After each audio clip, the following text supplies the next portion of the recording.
കടലാക്രമണം രൂക്ഷമായതോടെ തീരസംരക്ഷണത്തിന് നടപടി ആവശ്യപ്പെട്ട് മുനമ്പം വൈപ്പിൻ ദേശീയപാത നാട്ടുകാർ ഉപരോധിക്കുകയാണ്. എടവനക്കാട് വില്ലേജ് ഓഫീസിന് മുന്നിലാണ് ഉപരോധ സമരം. തത്സമയം വിശദവിവരങ്ങളുമായി ചേരുകയാണ് രേഷ്മ ബാബു. അവിടെ കടലാക്രമണം വളരെ രൂക്ഷമാണ്. വീടുകളിലേക്ക് പോലും കടൽ തിരമാലകൾ കയറുന്ന ഒരു സാഹചര്യം. സർക്കാരിൻ്റെ ഭാഗത്തു നിന്ന് കൃത്യമായ നടപടി ഉണ്ടാകുന്നില്ല. അതുകൊണ്ടാണല്ലോ നാട്ടുകാർ റോഡ് ഉപരോധിക്കുന്നത്. കൊച്ചി മുനമ്പം വൈപ്പിൻ ദേശീയപാതയാണ് നാട്ടുകാർ ഉപരോധിക്കുന്നത്. വിവരങ്ങളുമായി രേഷ്മ ബാബു ചേരുകയാണ്. രേഷ്മ, ഇപ്പോഴും നാട്ടുകാർ റോഡ് ഉപരോധ സമരം തുടരുകയാണോ? എന്തെല്ലാമാണ് വിവരങ്ങൾ?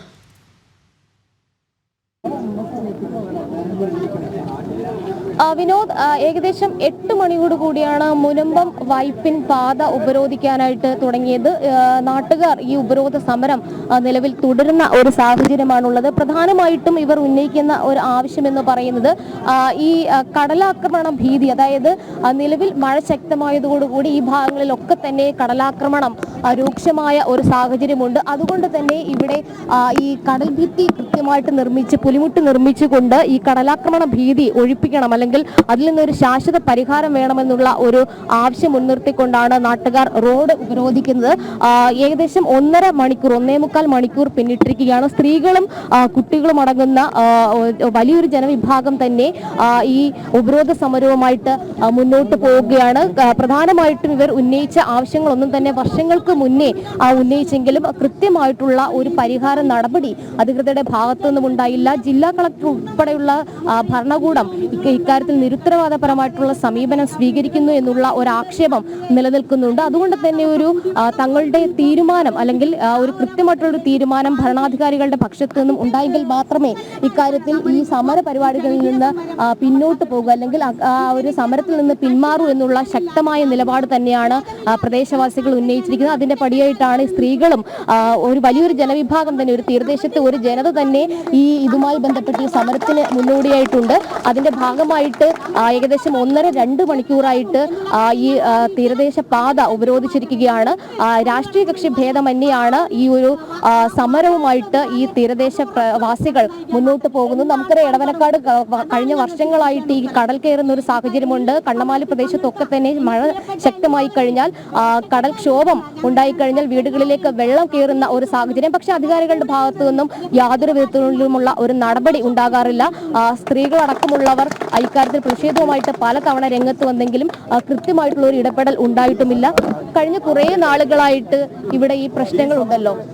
ഈ അധികാരികളൊക്കെ എന്താണ് പറയുന്നത് ഇക്കാര്യത്തിൽ?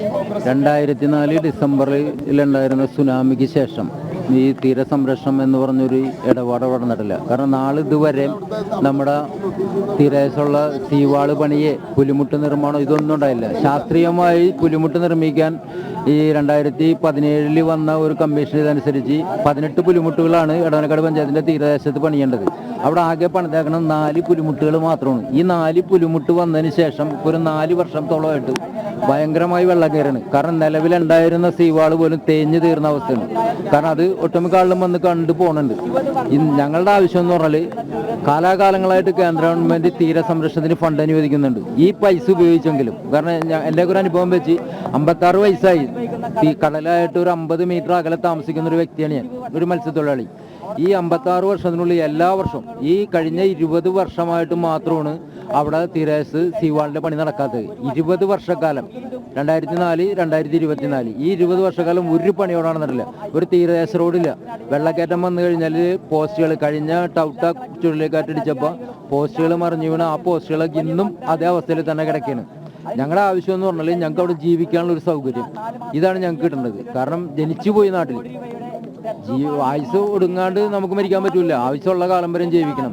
എല്ലാവരും ജീവിക്കുന്ന ഒരു അവസ്ഥ ഞങ്ങൾക്ക് കിട്ടിയില്ലെങ്കിലും നടന്നു പോകാനുള്ള സൗകര്യമെങ്കിലും, അതുപോലെ ഞങ്ങളുടെ വീടുകളിൽ കിടന്നുറങ്ങാനുള്ള സൗകര്യം.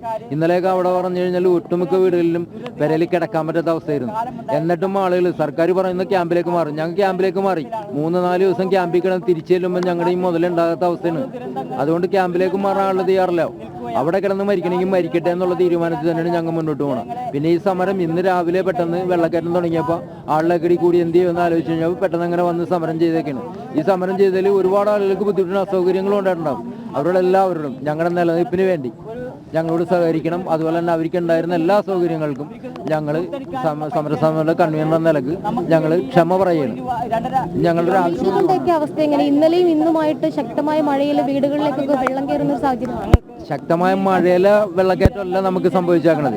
നമുക്കിവിടെ സംഭവിച്ചേക്കണത് എന്ന് പറഞ്ഞാൽ ശക്തമായ കടലുകയറ്റമാണ്. അതായത് മഴയും കാറ്റും മഴയും കൂടി വരുമ്പോൾ കടൽ രൂക്ഷമായിട്ട് കയറും. സീവാൾ ഇല്ലാത്തതുകൊണ്ട് വെള്ളം തടയാൻ പറ്റുന്നില്ല.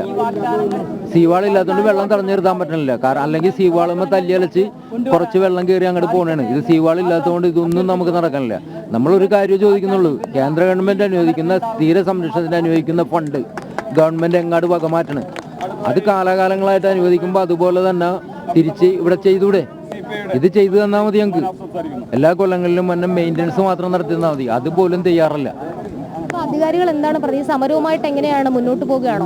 അതായത് ഇവിടെ ഇപ്പൊ എന്തെങ്കിലും സംഭവിച്ചു വെള്ളക്കയറ്റോ പ്രശ്നങ്ങളോ പറഞ്ഞാൽ ആദ്യം ഓടി വന്ന പഞ്ചായത്ത് പ്രസിഡന്റ്, പഞ്ചായത്ത് മെമ്പർമാർ പഞ്ചായത്ത് വന്ന് ചെയ്തു തരുന്നുണ്ട്. പക്ഷെ പഞ്ചായത്തിന് ചെയ്യാവുന്നതിന് ഒരു പരിമിതികളുണ്ട്. ആ പരിമിതി ഉള്ളിൽ നിന്ന് അവിടെ നിന്ന് മണ്ണുപാട് വെച്ച് തന്നവർ തോട് ഈ മൂടിക്കിടക്കണ തോട് മൂറിത്തന്ന് തുറന്നു തന്ന് അങ്ങനെയൊക്കെ തോട് തുറന്നു തന്നുകൊണ്ട് ഇന്നലെ ആ വെള്ളം കുറവ് ഒഴിഞ്ഞ് അവിടെ നിന്ന് കിട്ടിയത്. പക്ഷെ ആ വെള്ളം ഒഴിഞ്ഞു പോയാലും ഇതിന്റെ കിഴക്കും ഭാഗം കിടക്കുന്ന വീടുകളിലേക്കാണ് ഈ വെള്ളം കയറി ചെല്ലണത്. പിന്നെ MLA നാളെ ഇതുവരെയായിട്ട് MLA ഒന്നും തിരിഞ്ഞു നോക്കിയിട്ടില്ല. 3 വർഷം മുൻപുണ്ടായ ടൗട്ട ചുഴലിക്കാറ്റ് നടന്നപ്പോൾ ഒന്ന് വന്നു പോയതാണ്. അന്ന് പോയി അതിനുശേഷം തീരസദസ് എന്ന് പറഞ്ഞൊരു പരിപാടി ബഹുമാനായ മന്ത്രി നടത്തിയപ്പോൾ ഒരു 58 ലക്ഷം രൂപയുടെ ഈ സീവാളും പുലിമുട്ടുംകടി 58 കോടി രൂപ സീവാളും പുലിമുട്ടുംകടി ഒരു പ്രോജക്റ്റ് പാസ്സാക്കിയെന്ന് അവിടെ വെച്ച് പ്രഖ്യാപിച്ചാണ്. അതുകൂടാണ്ട് അവിടെ കിഴക്കോശം ഒരു റോഡും. ഇത് രണ്ടും ഈ കാലം വരെയും അതിനൊരു നടപടി പോലും ഇവിടെ നടന്നിട്ടില്ല. അപ്പം ഞങ്ങളൊക്കെ അവിടെ കിടക്കുന്നത് മനുഷ്യരല്ലേ? ഈ അധികാരവർഗം മാത്രമാണ് മനുഷ്യരായിട്ട് ജീവിക്കുന്നത്. സാധാരണ മത്സ്യത്തൊഴിലാളികൾ മനുഷ്യരല്ലേ? ഞങ്ങൾക്കില്ല അവകാശങ്ങൾ. ഭരണഘടന അനുശാസിക്കുന്ന അവകാശങ്ങൾ മാത്രം ഞങ്ങൾക്ക് തന്നാൽ മതി. അതിനപ്പുറത്തേക്ക് ഞങ്ങൾക്ക് ഒന്നും തരാൻ ഞങ്ങൾ ആവശ്യപ്പെടാനില്ല. വേണ്ടിയിട്ടാണ് അവരുടെ ഈ സമരം അവർ നടത്തുന്നത്. അതുകൊണ്ട് അവർ റോഡ് ഉപരോധിക്കുന്നതിന് അവർ ആ തീരദേശവാസികൾ നാട്ടുകാരോട് ക്ഷമ ചോദിക്കുകയാണ്. കാരണം ഇത് ജീവിക്കാൻ വേണ്ടിയുള്ള സമരമാണ്. ഞങ്ങൾക്ക് ജീവിക്കാൻ കഴിയുന്നില്ല. കാരണം അവിടെ പുലിമുട്ട് വേണം. 14 പുലിമുട്ട് പറഞ്ഞെടുത്ത് 4 പുലിമുട്ട് മാത്രമാണ് അവിടെ ഉള്ളത്. തീരദേശത്തേക്ക് സഞ്ചരിക്കാൻ ഒരു റോഡ് പോലുമില്ല. 3 വർഷമായി ഒരു MLA അങ്ങോട്ടേക്ക് തിരിഞ്ഞു നോക്കിയിട്ട് ഏത് മണ്ഡലമാണെന്ന് അതുകൂടി രേഷ്മ ബാബു ഒന്ന് അവരോട് ചോദിച്ച് നമുക്ക് അടുത്ത വാർത്തയിൽ അതൊന്ന് ബോധ്യപ്പെടുത്തണം. ഒരു MLA 3 വർഷമായി അങ്ങോട്ടേക്ക് തിരിഞ്ഞു നോക്കുന്നതേ ഇല്ല.